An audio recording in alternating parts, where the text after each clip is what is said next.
This Ontario legislator was cast out by the NDP and silenced by the government for her views on the war in the Middle East. Calling for a ceasefire, calling a genocide. But many say those views cross a line. It's anti-Semitic, it's vile. Either way, her constituents are left with no voice. The decision to censure a member of provincial parliament for views they hold is ultimately quite dangerous. Sarah Jama's case is testing the limits of free speech for Canada's elected officials. Thomas Degla breaks down the controversy and the fallout.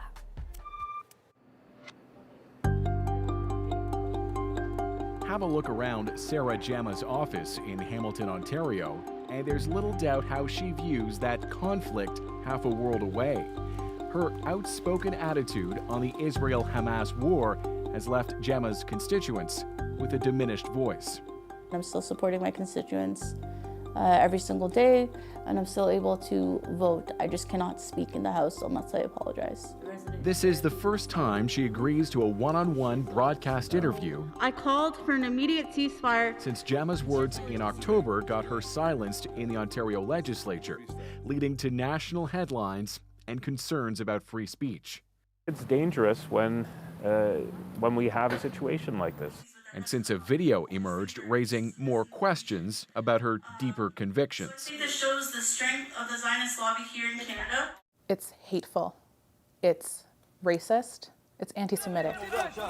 3 days after Hamas's October 7th massacre, Jama posted a statement online as an opposition MPP, not denouncing the attack, but instead demanding a ceasefire and labeling Israel an apartheid state. Facing a firestorm, she acknowledged a day later the pain that many Jewish and Israeli Canadians must be feeling, and she apologized. I wonder what you were apologizing for in that moment. I apologized in that moment for how my statement was interpreted and how people felt. At Queen's Park, though, it wasn't enough, and the blowback was swift. I hope the member will truly apologize. I hope the member will take down the statement. The Progressive Conservative government moved to censure her, leaving Jama indefinitely barred from speaking in the legislature until she retracts her words and apologizes. Stand up and say, I shouldn't have done that. I'll delete that tweet. Premier Doug Ford went even further, accusing Jama of publicly supporting the rape and murder of innocent Jewish people. I don't feel comfortable apologizing in the Legislative Assembly for things I did not say, and I will not do that. Do you ever look back and think, there's something I could have said differently or worded differently and things could have worked out differently? I stand by calling for a ceasefire, calling a genocide, reminding people that Palestine has been occupied, and reminding people that the outcome of this means more lives will continue to be lost. Last March, Hamilton Centre, a hub of NDP support, gave Jama a landslide by-election win as a rookie New Democrat, sending the longtime community activist to the Ontario legislature as its only black Muslim woman. She wants you to make space for her. Let's make some space for her, please. This controversy, though, prompted the party to eject her from caucus. So voters who chose a New Democrat were suddenly handed an independent MPP. And politics expert Peter Grafe at McMaster University has concerns. In a way, the people of Hamilton Centre are not fully represented in that legislature, and for reasons that simply have to do with the government of the day not approving of a certain set of views. They now have an MPP who's not a New Democrat, who virtually has no voice in the legislature. I think this is why the decision to censure a member of provincial parliament for views they hold is ultimately quite dangerous, because it does have the impact of cutting off the direct representation of people and of their views in the legislature.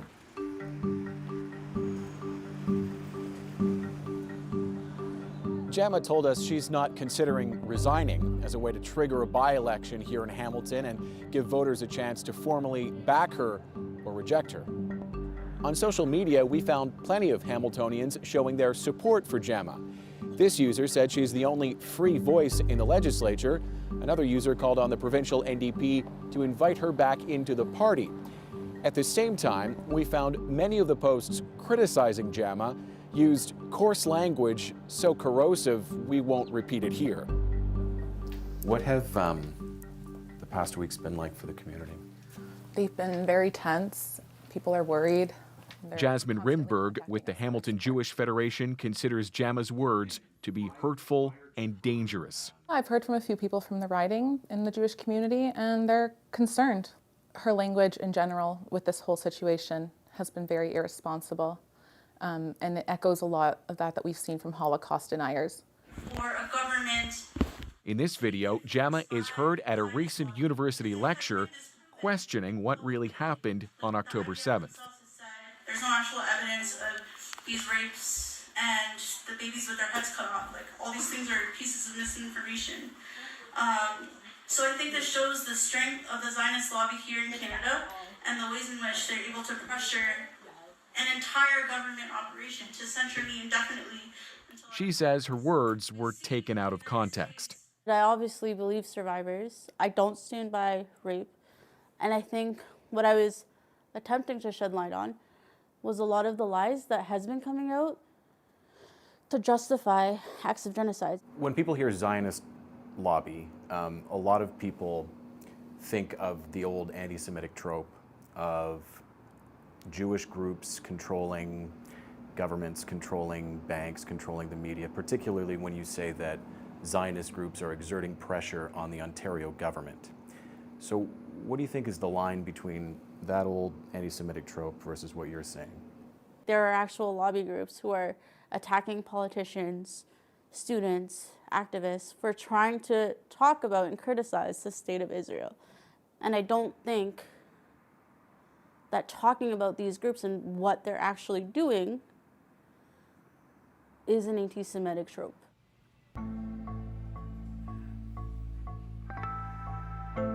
Is there anything she could say?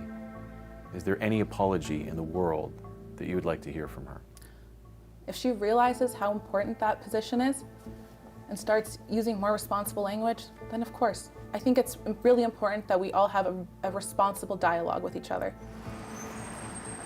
Constituents, meanwhile, remain caught in a standoff, with Jama working to fight her censure and not backing down.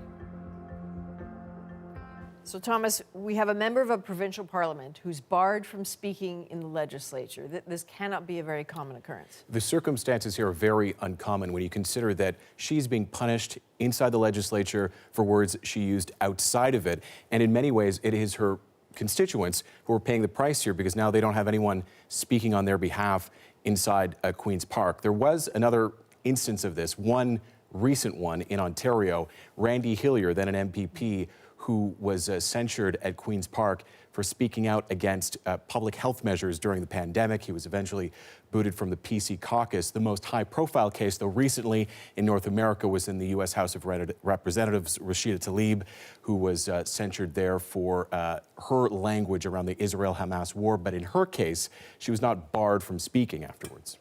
So, you know, there is a movement within within the NDP of saying, let's bring her back into the party. What are the chances of that happening? Some members are open to it. She seems to be open to that conversation, but over the weekend, the NDP's provincial council voted overwhelmingly against a suggestion to invite her back into the caucus. I should say that she has told us, Jama says she has not heard a word from the leader or anyone from that office since she was ejected. I should also say that she says she's still considering legal action against Premier Doug Ford for what she considers defamation. All right, Thomas Degler, thank you. You're welcome. Coming up, as the COP28 climate summit opens this week, there are questions about the motivations of the man leading it. Can we really trust the oil and gas industry? That's the question. Susan Ormison looks at the oil executive in charge and whether he can lead the world away from fossil fuels. That's next on The Breakdown.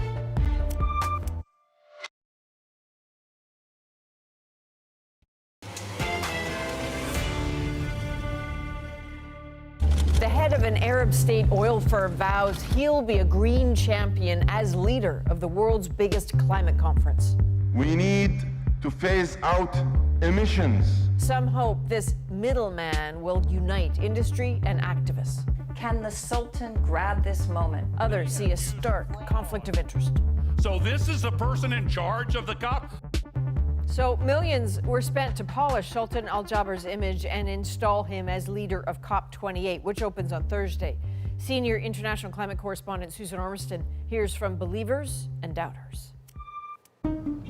Dubai is getting ready to host the biggest climate conference yet, an estimated 70,000 delegates to COP28. The stakes could not be higher after a record-breaking year of fires, floods, and soaring global heat, unprecedented climate emergencies. And in the spotlight, this man, Sultan Al Jaber, the CEO of an oil company trying to rally the world around the climate crisis. As president of this year's COP, he's the face of the United Arab Emirates' green persuasion, peddling the promise that the oil and gas industry that made this region rich must be part of the solution. For too long, this industry has been viewed as part of the problem that is not doing enough, and in some cases, even blocking progress. This is your opportunity to show the world that, in fact, you are central to the solution. Al Jaber has carved out a resume as both the CEO of ADNOC, the Emirates' national oil company, and a green tech leader at Masdar, the UAE's renewable energies company. So when he was handpicked by the UAE to lead COP, he got the backing of some leading climate advocates, like John Kerry, the U.S.'s climate envoy. I think that Dr. Sultan Al Jaber is a terrific choice. As an oil exec, Kerry said, Al Jaber understands and accepts the need to transition away from oil. Climate philanthropist Michael Bloomberg got on board behind Al Jaber, saying, for an epic challenge, we need all the allies, especially in oil and gas, we can get. King Charles gave him a supportive audience and agreed to kick off COP28 in Dubai this week. But Al Jaber's appointment touched off a swarm of controversy. More than 100 activists and politicians demanded he be removed or give up his oil executive position, arguing that his leadership puts the fossil fuel industry inside the high-level negotiations and cements its outsized influence. They know the truth, and they Al Gore, a leading environmentalist, fired back, "Do you take us for fools?" He's the CEO of the Abu Dhabi National Oil Company, owned by Abu Dhabi. So this is the person in charge of the COP. He's a nice guy. He's a smart guy. But a conflict of interest is a conflict of interest. Amy Westervelt, a climate journalist, says Al Jaber's position is a first. He gets to be in the room, and that's really the first time that any oil company president has been in the room at COP. Sultan Al Jaber has been working towards this for decades. Back in 2008, he met U.S. President George Bush, who called the UAE's plan for a sustainable city amazing. Secretary of State Hillary Clinton toured Masdar's operations. And in 2014, Al Jaber hosted Ban Ki-moon, then the UN Secretary General, on his visit to see the UAE's investment in solar energy, one of Al Jaber's first introductions to UN leadership. He was being groomed as a powerful asset for the UAE's diplomatic strategy, says Westervelt. We want to be doing business with the West, and to do that, we need someone that can be taken seriously in those rooms and that seems like a modern, progressive thinker. And that is who Al Jaber is for them. In an investigative report, Amy Westervelt details the multi-millions of dollars paid to PR agencies to shape Al Jaber's image, to put him in the room with the most influential validators, she says. I think the goal was hosting a climate summit and having Al Jaber run it. And I think that they were pretty strategic about, look, if our business is energy, everything we do is pegged to the petroeconomy. So if we don't have a major role in what happens with the future of this industry, we're done for. Time magazine has put him on the cover, calling attention to the man in the middle.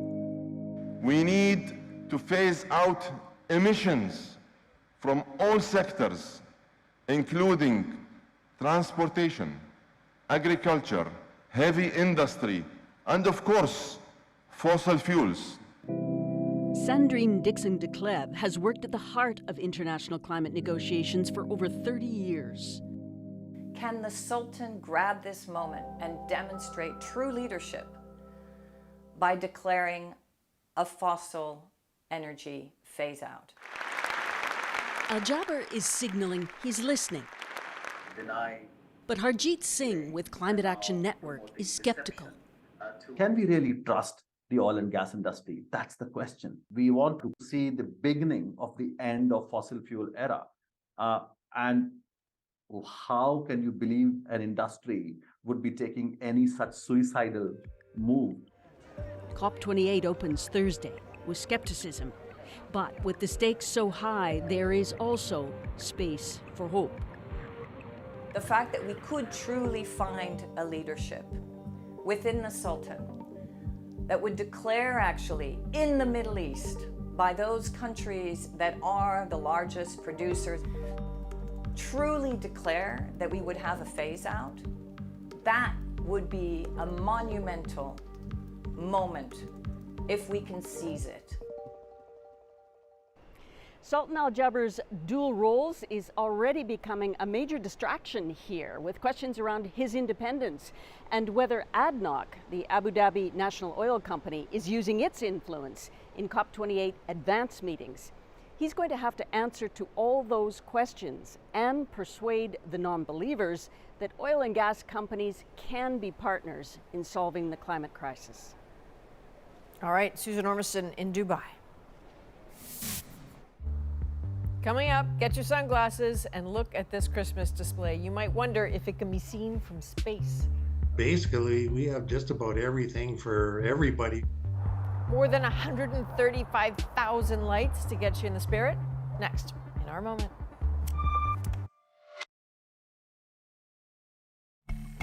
So yeah, it still is only November, but this Edmonton household already has its lights up, 135,000 of them. And the spectacular display is also a tribute to a loved one. Dom Dombrowski lost his brother-in-law after a battle with ALS. So now Don installs each light and each decoration in his honor. And tonight, this light show of love is our moment. About 7 years ago, we started adding some things outside, and it was, it's small, and then it continually grew. Now, right in the area of about 135,000 LEDs, probably in 5,000-6,000 watts. We started in August, and basically it's 320 hours to set up outside. Nothing too crazy anyway. My brother-in-law Larry, last year in April, he passed, so we had dedicated the light display to him. Oh, I stand out there every night for the whole duration of the event, and I talk to as many people as I can. I'm more of an extrovert than an introvert, and the stories and the feedback I get are just priceless. There's a lady came through 2 years ago now, and she told me her mom had stage 4 cancer, who's in Kelowna, and it's the first time she's seen her smile in 4 months. And if that doesn't get you, then I don't know what does. And we all do it for our community first, right? So that's the good thing about it anyway. Hey, Don, you're a very talented guy. Believe it or not, our producer, Andrew, was just sending me some pictures. The inside of the house is just as spectacular. Apparently, the whole family spent about 7 months getting ready for this, and Don says he wants more lights. For all of us here at The National, thanks for being with us. You can watch anywhere, anytime on the free CBC News app and subscribe to The National's YouTube channel. I'm Adrienne Arsenault. Take care.